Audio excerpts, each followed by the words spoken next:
That was the start of that famous injection thing. Bigla lang, may umiiyak. So it was Claudine. Ma'am, hurry up! Paupo ako sa pavement. Sinasaktan nata ni Raymar. So I took a cab. Tapos, bumaba si Raymar. Tapos, bumaba si Claudine. So let's eat out and all. That was the start of that famous injection thing. Then, he brought us out. Ang bait, the old Raymar. So that's episode number 1. Usually, pagka tumawag si Claudine, kung sino lang nandyan, kasi God or something, alsa ng balutan. So, in one of those times, si Daddy ang nandoon. Naririnig namin si Claudine, hurry up, Mom, please! Ano ba? Where are you? Ibang klaseng iyak yun. Pagdating namin, ayan naman si Raymart bababa sa stairs. Oh, Ma'am, Dad, sit down. Upo kami sa sofa. After a while, bumaba si Claudine. Then he was normal lang siya. Wala lang siya parang, why did you come? Parang ganon. Hindi na siya anak ko, nakakita ko.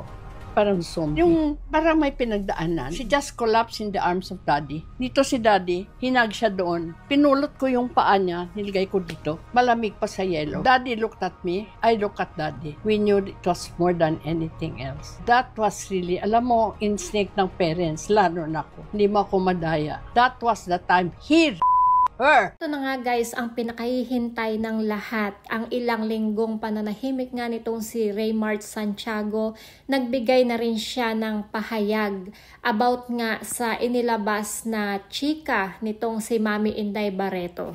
Kahit nga daw mas matimbang sa kanya ang manahimik na lang, kailangan din daw niyang ibigay yung kanyang side or magsalita about sa mga kumakalat na issue na inilabas nga nitong si Mami Inday Barreto about sa kanya at kay Claudine Barreto. Na daw ito sa kapayapaan ng lahat, lalong-lalo na sa kanilang anak. Sa kanyang post sa kanyang IG story, ilang araw ko rin pinag-isipan kung kailangan ko pa bang personal na magsalita. Kahit mas matimbang sa akin na manahimik na lang, siguro ay kailangan ko ring ilabas kahit paano ang aking saloobin para sa aking kapayapaan. Sa loob ng halos 13 taon, pinili kong manahimik at idaan ang lahat sa tamang proseso. Naging mahirap ito dahil ang pangalan na iniingatan at ipinamana ng aking mga magulang ay nadungisan dahil sa mga kasinungalingan at maling akusasyon. Masakit dahil may mga anak kaming intindi na at naepektuhan ang kanilang mga naririnig at nababasa sa media. Nakakadismaya dahil kung makapagsalita ang iba ay akala mong naging bahagi sila ng aming buhay at ang lahat ay alam nga nila.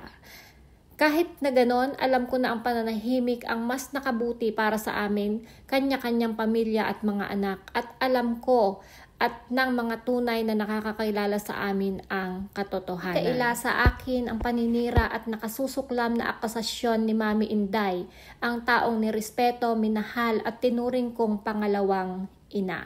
Pero nakakagulat dahil yung tao na dapat na higit na nakakakilala sa kanyang anak, ang tao siya mismong walang humpay na paghingi ng paumanhin sa akin noong mga nagdaang panahon, ay siya ngayon nagbibitaw ng mga kasinungalingan. Hindi ko nga lubos maisip kung paano nila nasisikmurang humarap sa publiko at ipahiya ang kanilang sariling pamilya at harap-harapang manira ng ibang tao. Naging perpekto ang aming pagsasama, malinaw sa aking konsensya na kailanman ay hindi ko nagawa o magagawa ang mga paratang nila.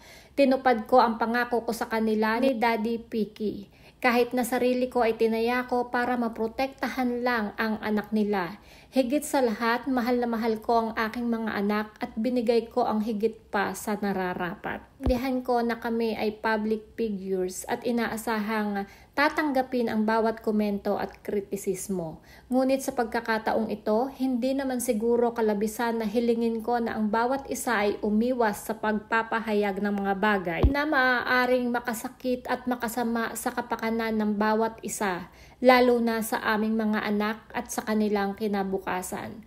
Sa bandang huli, mas pipiliin ko pa rin ang respeto at na ipaubaya sa panahon na siyang humusga at maghayag ng katotohanan. Kayo guys, kanino nga kayo pumapabor dito sa ipinahayag or pahayag nga nitong si Raymart Santiago or kay Mami Inday na sinasabi nga na mother's instinct? Lang daw ang hiling na Claudine Barreto, ang pirmahan nga nitong si Raymart Santiago ang mga kasulatan. Para nga mabalik dito kay Claudine ang kanyang mga pinaghirapan. Sa huli nga guys, hustisya at katotohanan pa rin ang mananaig.